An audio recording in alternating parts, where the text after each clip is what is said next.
two boxes. If this was a honey super, I wouldn't bother going through it. I'd just be picking it open and looking into it. Because it's not a honey super, I'm going to go through it.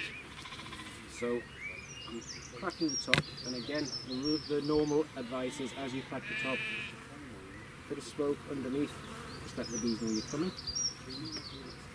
One of the negatives of this sort of weather is it'll be a busier hive because there's less bees flying out and about. They're, on a nice warm foraging day, a good third of the bees are probably out foraging. There will be some bees out foraging now, and they're probably hunkered down somewhere, but you know there'll be more bees in the hive.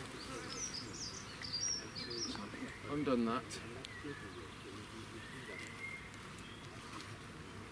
You very rarely find the queen on the top, but you always have a look just to make sure. This is a marked one in here. There should be a marked queen in here now. So what colour will she be? She is an older queen, so she was blue, right. And I remarked her blue. Yeah. When you're doing double brood, Yeah. if you want to find the queen, there's always a case of, well, you know, if I start looking in that, does she move down to the bottom box? What I'm doing is I'm loosening these to make it easier for me to extract them. Worth looking here. See the bees are all sitting with their heads up. Right. These are fairly calm bees at the moment, calmer than actually I might expect in this weather. Sometimes when you open the box, you know, the busy come out, but these are fairly calm. And bees normally, if they're a bit aggressive, will negatively react to sort of movement over the top, but these are fairly relaxed.